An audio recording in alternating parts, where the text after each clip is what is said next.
Hi hello అండి, అందరికీ నమస్కారం అండి ఫ్రెండ్స్. ఇక ఈపీఎఫ్ఓ ఉద్యోగులకు కేంద్ర ప్రభుత్వం అదిరిపోయే శుభవార్త. ప్రతి నెల కూడా అకౌంట్లో 2000 అంటూ అప్డేట్ అయితే రావడం జరిగిందండి.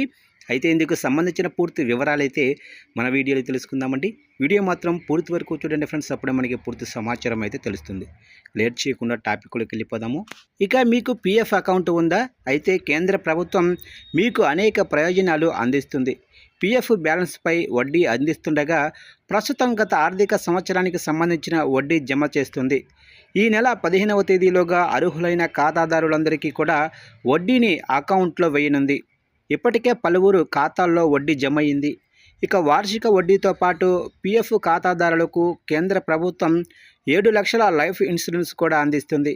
దీనికి ₹1 కూడా ప్రీమియం చెల్లించాల్సిన అవసరం అయితే లేదు. ఒకవేళ ఉద్యోగంలో ఉన్నప్పుడు మీరు మరణిస్తే నామినీకి 7 లక్షలు అందిస్తారు. ఇక దీంతో పాటు పీఎఫ్ అకౌంట్ ఉన్నవారికి రిటైర్మెంట్ తర్వాత నెలవారీ పెన్షన్ సౌకర్యం కూడా కేంద్రం అయితే అందిస్తుంది. 58 ఏళ్ల తర్వాత ప్రతి నెల మీ అకౌంట్లో ఈ పెన్షన్ జమ చేస్తారు. అయితే ఇందుకు కొన్ని నిబంధనలు ఉన్నాయి. పెన్షన్ అందుకోవాలంటే అర్హతలు ఏంటి అనే విషయాలు ఇప్పుడు మనం తెలుసుకుందాం. కేంద్ర కార్మిక ఉపాధి మంత్రిత్వ శాఖ జూన్ 29వ తారీఖున ఉద్యోగుల పెన్షన్ పథకం ఈపీఎస్ 2026ను నోటిఫై చేసింది. ఇక ఈపీఎస్ 1995, 1971 స్థానంలో దీనిని తీసుకొచ్చింది. నెలవారీ పెన్షన్ లెక్కింపు కనీసం 10 సంవత్సరాల సర్వీసు పీరియడ్ నిబంధనల్లో ఎలాంటి మార్పు లేదు. నెలవారీ పెన్షన్ పొందాలంటే 10 సంవత్సరాల సర్వీసు తప్పనిసరి. అప్పుడే 58 ఏళ్ళు నిండిన తర్వాత నెలవారీ పెన్షన్ పొందవచ్చు. అయితే 50 ఏళ్ళు నిండిన తర్వాత కూడా ముందస్తు పెన్షన్ పొందవచ్చు, కానీ పెన్షన్ తక్కువగా అందుతుంది.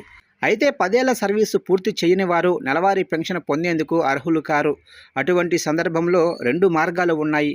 ఒకటి, మీరు ఈపీఎస్ నిధులను ఉపసంహరించుకోవచ్చు. రెండవ ఆప్షన్ వచ్చి మీ సర్వీసు కాలాన్ని భవిష్యత్తు ఉద్యోగంతో విలీనం చేసుకునేందుకు స్కీమ్ సర్టిఫికెట్ పొందవచ్చు. ఉదాహరణకు మీ పెన్షన్ అర్హత జీతం 15,000కు అనుకుంటే 10 ఏళ్ల సర్వీసు పూర్తయితే 58 ఏళ్ల తర్వాత నెలకు 2,143 పెన్షన్ అయితే అందుతుంది. ఇక 20 ఏళ్ల సర్వీసు పూర్తి అయితే 4,286 లభిస్తుంది.